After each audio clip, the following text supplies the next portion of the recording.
한국의 슈바이처 의사라고 불리는 장기려 의사가 있습니다. 해방 이후에 우리나라에 의학 박사가 10명이 채 되지 않았을 때에 조선인의 가장 첫 번째 한국인 의학 박사로서 한국전쟁 당시에 피난민들을 위해서 무료 진료 기관이었던 이 복음병원을 세우게 되고, 또 이후에는 영세민들을 위한 청십자병원을 세운 분이십니다.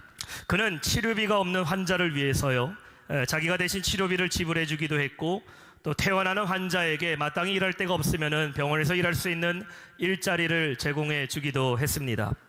장기려 의사의 일화 중에는 이런 이야기도 있습니다. 한밤중에 하루는 치료비를 못 내서 퇴원하지 못하는 환자를 위해서 한밤중에 몰래 병원의 문을 열어놓고 그 다음에 도망가게 한 다음에 뒤처리는 내가 다 감당할 테니까 병원비 걱정하지 말고 짐 싸들고 얼른 집에 가라고 그렇게 했던 일화도 있습니다. 그러다 보니까 가난한 사람들에게는 돈 없어도 저 장기려 의사 만나기만 한다면은 내가 치료받을 수 있다라는 희망적인 소문도 들려오기 시작했습니다. 그러던 중에 그에게는 서울에 있는 한 큰 대학병원에서 대학병원 병원장과 또 의대의 교수로서의 자리를 권유를 받게 됩니다. 이제 시골 병원에서 더 이상 그 환자들 돌보지 말고 큰 병원에 와서 병원장으로 또 앞으로 많은 의사 후학들을 위해 가르치는 교수가 되어달라고 요청을 받게 되지만 단칼에 그 말을 거절했다고 합니다. 그리고 이렇게 말했다고 해요. 자신이 있어야 할 곳은 어려운 환자들 곁에 내가 있어야 될 자리고 여기가 내가 있어야 할 자리라고 말하면서 평생 그 복음병원에서 환자를 돌봤던 신실하신 기독교인이면서도 또한 신실한 의사였던 장기려 박사 이야기가 있습니다. 사람은 누구나 자기 자신이 지켜야 할 자리가 있습니다. 그리고 그 자리를 지키며 살아가는 사람을 가르쳐 우리는 본분을 지킨다라는 말을 합니다. 이 본분이라는 말의 의미가 무엇일까요? 국어사전에는 이렇게 정의합니다. 사람이 저마다 가지는 본디의 신분, 또 의무적으로 마땅히 지켜야 행해야 할 직분을 가르쳐 본분이라고 말합니다. 한밤중에 초소를 지키는 군인은 그 초병의 자리를 이탈해서는 안 됩니다. 비바람이 불던 혹은 심야에 아무리 눈이 졸려도 두 눈을 부릅뜨고 초소를 지키고 서 있는 군인이 자신의 본분을 지키는 자입니다. 가정을 책임지는 부모는 집안에서 부모의 자리를 지켜야 됩니다. 부모가 부모의 책임을 다하지 않고 남편과 아내가 자신의 일을 하지 않는다면은 그는 부모로서의 본분을 지키지 못하는 사람입니다. 기업을 이끄는 사람은 자신이 이끄는 기업을 살려내기 위해서, 잘 경영하기 위해서 그 자리를 지키고 있는 것, 그것이 그 사람의 본분입니다. 여러분, 성도의 본분은 무엇일까요? 성도는 쉽게 얘기하면은 교회를 지키는 사람입니다. 교회의 몸은 그리스도이시고 성도는 그 몸을 이루는 각 지체가 되어서 내가 사랑하는 교회를 사랑하고 돌보고 주님의 몸된 교회를 위해서 헌신과 봉사를 하는 것, 그 자리를 지키고 있는 것이 우리를 부르신 주님의 그 성도의 본분의 삶이 되는 겁니다. 과거에 우리가 시인과 촌장이라는 가수가 있었어요. 그 가수가 불렀던 노래 풍경이라는 노래 가사에는 이러한 가사가 있습니다. 세상에서 제일 아름다운 풍경, 모든 것이 제자리로 돌아오는 풍경. 우리의 삶에 다양한 자리, 또 다양한 장소가 있다 할지라도 가장 아름다운 풍경은 무엇일까? 있어야 할 그 자리로 돌아오는 것, 내가 지켜야 할 그 자리를 지키고 있는 것이 가장 아름답다라는 것입니다. 여러분, 오늘 예배하고 있는 여러분의 그 자리, 여러분이 교회 안에 섬기고 사역하고 주의 일을 하는 여러분이 있는 그 자리, 또 여러분의 삶에서 주님이 여러분에게 맡겨주신 그 자리가 내가 있어야 할 자리, 나의 본분이며 그곳에 여러분이 지키고 있을 때 그곳이 가장 아름다운 곳임을 믿으시기 바랍니다. 지난 시간에 제자들의 발을 씻겨줌으로써 섬김이 무엇인지 가르쳐주신 예수님께서는 이제 두 번째 말씀을 가르치십니다. 두 번째 예수님의 가르침은 무엇일까요? 그래도 주님과 함께 있으라, 그래도 나와 함께 있으라라는 가르침입니다. 오늘 예수의 말씀을 듣고 주님을 배반하게 될 가룟 유다는 그 자리를 떠나게 됩니다. 30절에 말합니다. 유다가 그 조각을 받고 곧 나가니 밤이러라. He went out immediately. 예수님의 말씀을 들었던 유다는 그 자리를 지키고 있던 것이 아니라 주님의 말씀 듣자마자 그 자리를 떠나서 밖으로 나가버립니다. 그리고 그는 자신이 하려는 대로 주님을 팔아버리는 죄를 짓게 됩니다. 유다의 인생에 있어서 마지막에 지켜야 될 그 자리를 포기하고 떠났던 유다는 자신의 평생의 모든 것을 다 잃어버리게 됩니다.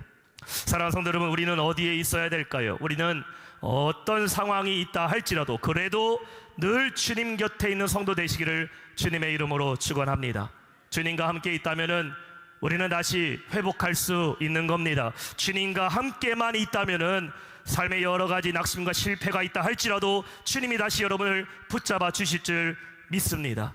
우리 오늘 말씀을 통해 어떤 상황 속에서도 그래도 나와 함께 있으라 주님과 함께 있는 성도 되시기를 주님의 이름으로 축원합니다. 오늘 말씀 세 가지로 함께 나누기를 원합니다. 첫 번째는 의심이 생겨도 함께 있으라. 의심이 생겨도 함께 있으라입니다. 22절 말씀이에요. 제자들이 서로 보며 누구에게 대하여 말하는지를 의심하더라. 우리말에 보면은요, 이 한국말은 끝까지 들어봐야 된다라는 말이 있습니다. 우리나라 말을 끝까지 무슨 말 하는지를 들어봐야 알 수 있습니다. 우리나라 말의 결정적인 단어와 문장은 가장 맨 뒤에 있을 때가 많다라는 것이죠. 한 친구가 나한테 이렇게 말합니다. 너는 참 얼굴도 이쁘고 재능도 많고 공부도 잘하고 야, 너 참 말도 잘한다. 그런데 성격이 좀 못됐어. 칭찬인 줄 알았는데 끝말을 잘 들어야 돼요. 제일 중요한 말 뭡니까? 너 잘나면 뭐하냐? 성격이 못됐는데 끝말이 중요합니다. 어떤 초등학교 학생이요, 소나기라는 삼행시를 썼습니다. 소나기 삼행시. 소방차가 불난 집에 불을 끈다. 나는 신나게 구경을 했다. 기절했다. 우리 집이었다. 불구경 신나게 했다고 중요한 게 아닙니다. 끝에가 중요해요. 타고 있는 집이 누구 집이에요? 우리 집이에요. 기절할 일이죠. 잠언 18장 13절에는 이렇게 말씀하고 있어요. 사연을 듣기 전에 대답하는 자는 미련하여 욕을 당하느니라. 말을 끝까지 들으란 말이죠. 다 듣기도 전에 이렇게 말하나 저렇게 말하나 판단하고 잘못 실수하다 보면은 그 사람 어리석은 사람, 미련한 사람 되는 겁니다. 너희는 누구입니까? 지금 예수님과 함께 마가의 다락방에 앉아있는 12명의 제자들이지요. 그 너희들 중에 한 사람이 나를 팔게 될 것이다, 나를 배반할 것이다 라는 겁니다. 이 말을 듣자 제자들이 난리가 났어요. 누가 예수님을 팔 사람인가? 22절에 보면은 제자들이 서로 보면서 누가 예수 팔 사람이야? 서로 의심하기 시작했다고 말합니다. 동일한 내용의 마가복음 14장 19절에는 이렇게 기록하고 있어요. 그들이 근심하여 하나씩 나는 아니지요 하고 말하기를 시작하니, 서로가 서로를 의심하기 시작해요. 자기 자신도 의심합니다. 내가 혹시 예수님을 배반할 사람인가? 내가 예수를 팔 사람인가? 그러면서 예수님께 한 명 한 명씩 말하기 시작합니다. 예수님, 나는 절대 예수님 팔 사람 아니에요. 예수님 저 아시잖아요. 제가 얼마나 의리 있는 사람인데 지금 저는 절대로 나는 예수님 배반할 사람 아닙니다. 이렇게 말하고는 있지만 그들의 마음에는 뭐가 있어요? 의심이 있고 근심이 찾아왔다라는 겁니다. 성경 어디를 봐도 이들 중에 어떤 사람이 용기에 손을 번쩍 들면서 예수님, 그래도 우리들 중에서는 주님을 팔 사람 한 명도 없습니다라고 확신을 주는 제자는 한 사람도 없습니다. 두 번째, 시험을 만나도 함께 있으라입니다. 시험을 만나도 함께 있으라. 26절입니다. 예수께서 대답하시되 내가 떡 한 조각을 적셔주는 자가 그니라 하시고 곧 한 조각을 적셔서 가롯 시몬의 아들 유다에게 주시니. 여러분, 시험이 없다면은 얼마나 좋겠습니까? 어느 신학교에서요, 공부는 전혀 하지 않으면서 시험에서 좋은 성적을 받게 해달라고 기도만 하는 한 신학생이 있었어요. 교수님이 말합니다. 도서관 가서 열심히 공부하라고 얘기를 해도 이 학생은 공부는 안 하고 늘 기도만 하면 된다. 하여튼 신학생들 중에 공부 안 하고 기도로 땜빵 하려는 학생들이 가끔 있어요. 기도만 합시다. 졸업시험을 보는 날이었어요. 이날도 학생은 열심히 아침부터 기도합니다. 새벽 예배 나갔어요. 공부를 해야지. 새벽 예배 나가서 하나님, 오늘 시험 잘 보게 해줘. 답을 알게 하여 줍소서. 그런데 문제를 딱 펼쳐보니까요, 답을 도무지 알 수가 없어요. 책을 보고 기도해야 되는데 책은 안 보고 기도하니까 하나님이 답을 알려줘도 못 알아듣겠어요. 한참 고민하다 이 학생이 이렇게 썼다고 해요. 답안지에다가. 하나님은 다 아십니다. 한 문장 쓰고 강의실 빠져나왔어요. 점수가 얼마 나왔을까? 빵점 나왔어요. 교수님이 채점란에 이렇게 썼다고 합니다. 다 아시는 하나님은 100점, 하나도 모르는 너는 빵점. 저희도 보면은 신학교 때에 성경학 수업 들으면요, 성경의 저자를 쓰는 시험이 있어요. 모세 오경 누가 썼나? 창세기, 출애굽기, 레위기, 민수기 모세가 썼다. 뭐 예레미야 소선지자서, 예언서 이거 누가 썼냐?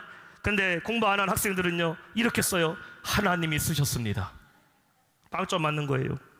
질문의 의도를 파악하지 못한 거죠. 기도만 열심히 하면은 시험에 안 들 줄 알았는데, 신앙생활 열심히 하면은 시험이 없을 줄 알았는데, 그렇습니까? 안 그래요. 기도해도 시험이 찾아올 때가 있고, 신앙의 길을 열심히 믿음 생활해도 고난과 절망의 문제를 만날 때가 있어요. 성경은 우리에게 고난과 시험이 없다고 약속한 적이 한 번도 없어요. 오히려 성경은 우리에게 많은 고난과 시험이 있을 거라고 경고합니다. 그러나 분명한 것은 무엇일까? 어떤 고난과 시험을 만난다 할지라도 주님은 반드시 피할 길을 주심을 믿으시기 바랍니다. 고난은 우리로 하여금 실패하기 위해 주는 게 아니에요. 시험은 여러분에게 좌절을 주려고 주는 것이 아니라 그것을 통해 깨닫고 이기고 승리하고 복을 받게 하기 위해서 우리에게 시험과 고난을 준다라는 겁니다. 고린도전서 10장 13절 말씀 한번 보세요.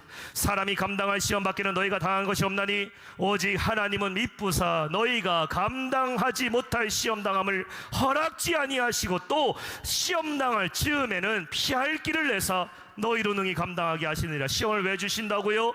감당하게 하기 위해 시험을 준다라고 말씀합니다. 지금 제자들이 큰 고민에 빠졌어요. 누가 예수를 팔 사람인가? 가장 큰 형이었던 베드로가요, 벌써 예수님 곁에 있던 요한에게 머리짓 눈짓을 딱 주면서 야, 누가 예수님 배반할 사람인지 빨리 알려줘, 이렇게 말하게 됩니다. 24절 보세요. 시몬 베드로가 머리짓을 하며 말하되 말씀하신 자가 누구인지 말하라 하니, 아, 이거요 지금 심각합니다. 이 분위기가 알고 있어도 말하면 큰일 날 것 같아요. 왜냐하면 베드로가 화가 났어요. 아니, 감히 예수님을 팔아버려? 감히 예수님을 배반해? 내가 가만둘 수 없다. 근데 요한도 몰라요. 제자들 아무도 모릅니다. 그때 예수님은 자신이 떡을 떼어 주는 사람이 예수를 팔 사람이라고 말씀하게 돼요. 다른 복음서에는 나와 함께 그릇에 손을 넣는 그 자가 나를 팔 사람이라고 말합니다. 예수님 떡을 떼서 누구에게 줍니까? 가룟 유다에게 주십니다. 예수를 팔 사람 누구예요? 유다예요. 유다는 주님이 하시는 이 말씀을 알아들었죠. 왜냐하면 그는 이미 이곳에 오기 전에 주님을 팔고자 하는 마음을 갖고 있었기 때문이에요. 13장 2절 앞을 한번 보세요. 마귀가 벌써 시몬 아들 가룟 유다의 마음에 예수를 팔려는 생각을 넣었더라. 유다는 이 만찬에 들어오기 전부터 이미 예수님 팔아먹어야겠다, 이 마음에 배반의 마음을 갖고 있었어요. 그러나 생각은 했지 행동으로는 하지 않았어요. 근데 예수님은 유다의 생각을 아시고 그의 죄가 드러나게 하신 거죠. 생각을 품는 것도 잘못된 거지만 사실 아직 기회가 있어요. 어떤 기회입니까? 문제는 그 생각한 것을 행동하는 순간부터 그때는 돌이킬 수 없는 죄가 됩니다. 미워하는 마음은요, 미워하면 안 되겠지만 미워하는 마음을 가질 때가 있어요. 그렇다고 해서 내가 이 사람 미우니까 주먹을 들어서 얘를 때려버리면요, 그때부터 행동이 되게 되면 그거는 사실이 되고 사건이 되는 겁니다. 생각도 품지 말아야 되지만 행동하기 전에 기회가 있다는 거죠. 회개할 기회, 행동으로 이어지기 전에 깨달을 수 있다는 거예요. 유다는 예수님을 팔 생각을 했어요. 그리고 주님은 유다의 생각을 아시고 그에게 떡을 떼어 주면서 네가 나를 배반할 제자라고 드러나게 하십니다.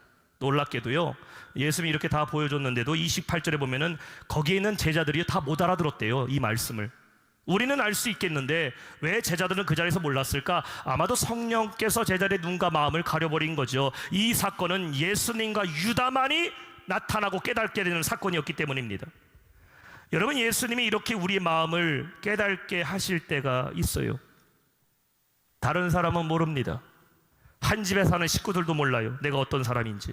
그런데 주님은 알고 계셔요. 주님은 여러분의 생각을 알고, 주님은 여러분이 무슨 일을 할 것인지도 알고 계셔요. 그리고 우리에게 그것을 가지고 시험하십니다.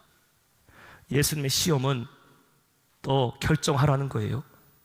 더 깊은 뜻은, 유다야, 나 다 알고 있으니까 너 여기서 그만둬, 돌아오란 얘기입니다. 예를 들어 자녀가 속썩이면요, 부모가 홧김에 애들한테 나가라고 할 때 있어요. 너 집에서 나가, 이 집에서 살 자격 없어. 밥 먹는데 애가 말을 안 듣는다, 그럼 먹을 자격 없어, 밥 먹지 마, 이렇게 부모님이 얘기해요. 근데 부모님이 화나서 나가라 한다고 진짜 방에 가서 여행 가방 갖고 와서 옷을 하나씩 산 다음에 엄마가 나가라 했으니까 나 나간다고 짐 싸두고 나가버려. 밥 먹지 말라고 했으니까 아유 나 그러면 앞으로 밥 절대 안 먹는다고 밥상에 숟갈 내려놓고 그냥 거길 떠나버리는 게 부모의 마음입니까? 아닙니다. 나가라고 해도 끝까지 붙어있는 자녀, 아 나 잘못했다고, 깨달았다고, 죄송하다고, 나가라고 해도 집안에 붙어 있어야 되고, 너 밥 먹지 말라 해도 밥 숟가락 들고서 나 그래도 먹고 죽은 귀신이 때깔도 좋다고, 그래도 나 이거 밥은 먹어야겠다고 버티고 있어야 용서받는 거예요. 27절에 유다가 조각을 받고 어떻게 행동합니까? 조각을 받은 후에 사탄이 그 속에 들어간지라. 이에 예수께서 유다에게 이르시되 내가 하는 일을 속히 하라 하시니. 여러분 보세요. 예수님이 유다에게 네가 하는 일을 속히 하라는 이 말씀이, 야 유다야 너 얼른 가서 나 팔아, 너 얼른 가서 나 배반해, 이 말씀입니까? 그렇지 않아요. 주님은 유다가 돌아오기를 원하셔요. 그리고 자기 자신이 깨닫게 하기를 원하십니다. 그러나 유다는 돌아오지 않았어요. 사탄이 그를 붙잡고 그 자리에서 떠나게 돼요.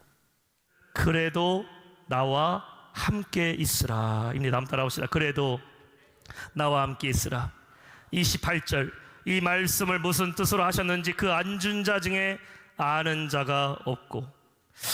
행사나 이벤트를 가게 되면은요, 처음부터 왔다고 선물을 주고 시작하는 행사는 없습니다. 모든 행사에는 보이지 않는 룰이 있죠.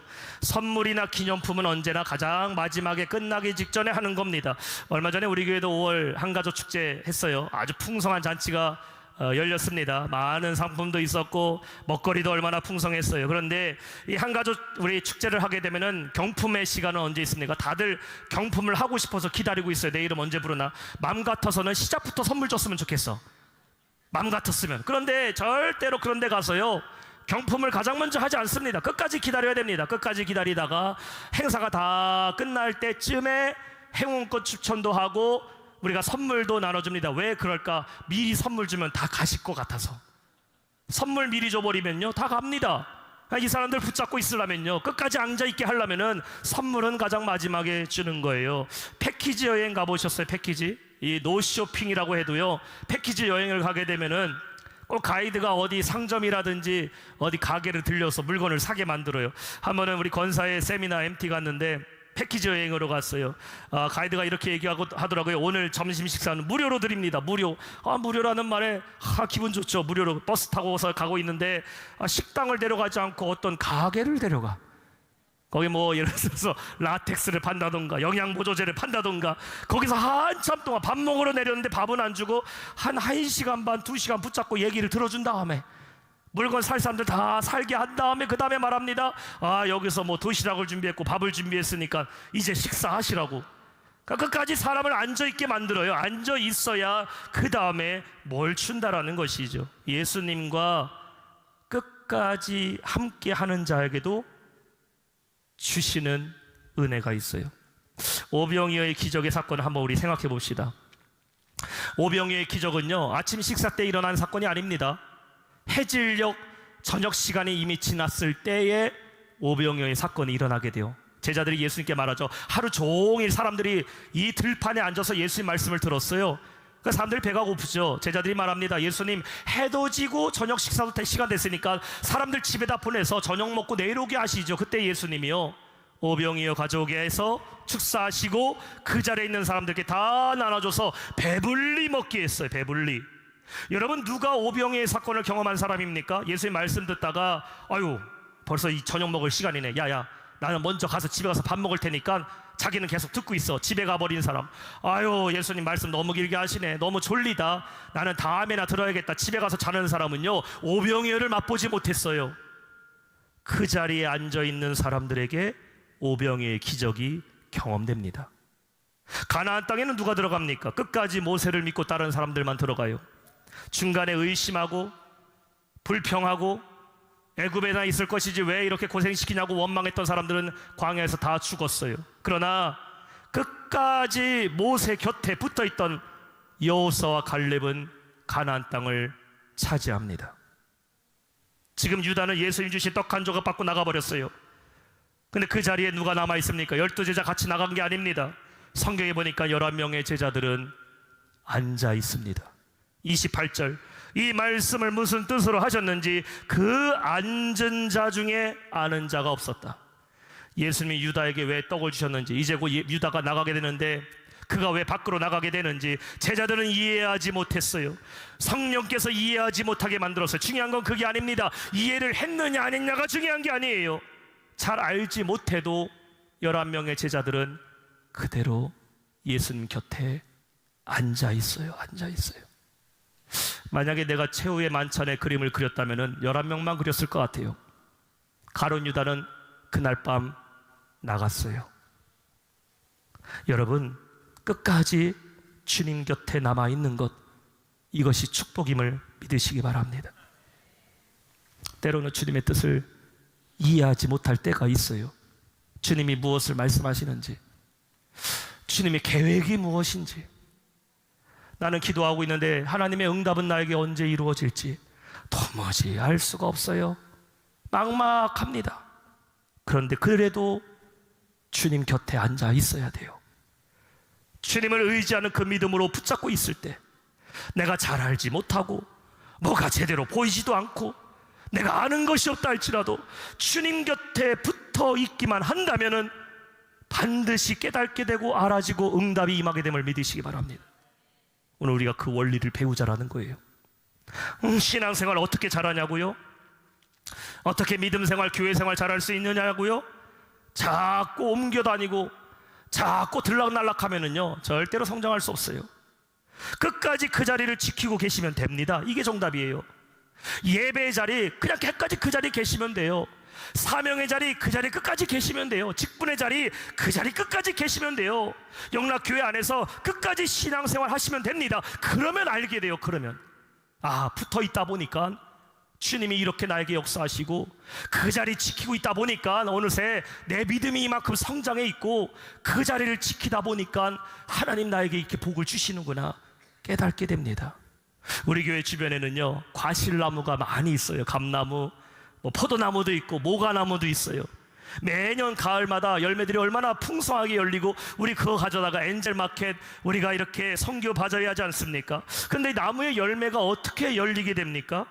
그 자리에 계속 심겨져 있기 때문이에요. 비바람이 불어도 눈이 내려도 여름에 홍수가 몰아쳐도 붙어 있기만 하면은 가을에는 열매가 맺게 되어 있어요. 사랑하는 성도 여러분, 어떤 상황 속에서도 그래도 주님과 함께 있는 성도 되시기를 축원합니다. 이것이 바로 오늘 주님께서 여러분에게 가르치시는 마스터 클래스예요. 주님과 함께 있음으로 주님이 주신 그 은혜와 축복을 누리는 우리 모든 성도 되시기를 주님의 이름으로 축원합니다. 오늘 말씀 맺겠습니다. 제자가 있어야 할 자리가 어디일까요? 제자는 예수님 곁에 있어야 됩니다. 주님 곁에 있어야 복이 있고 주님 곁에 있어야 쓰임받는 거예요. 예수님의 제자로 살아갈 때에 제일 힘든 게 뭔지 아세요? 주님 곁에 붙어 있는 거예요. 성도가 살아갈 때에 여러분 언제 여러분에게 위기와 시험과 어려움이 제일 먼저 찾아온 줄 아세요? 믿음을 지키지 못하게 만들어버리는 것, 기도의 자리를 잊지 못하게 만들어버리는 것, 성도가 성도의 자리 지키지 못하게 하고 사명의 자리 지키지 못하게 하는 것, 교회 안에서 예배의 자리, 헌신의 자리 지키지 못하게 하는 것, 이것이 우리에게는 제일 큰 믿음의 시험이에요. 그러나 오늘 말씀 기억하세요. 그래도 주님과 함께 붙어 있어야 돼요. 의심이 찾아와도, 시험이 찾아와도, 내 마음의 답답함과 주의 뜻을 알지 못하는 아무것도 모르는 상황이 있다 할지라도, 그래도 주님과 함께 있는 성도, 주님 곁에 있는 성도, 우리 예수님 반드시 붙잡아 주시고 놀라운 은혜를 주실 줄 믿습니다. 어떤 상황 속에서도 그래도 주님과 함께 거하는 우리 모든 성도 되시기를 주님의 이름으로 축원합니다.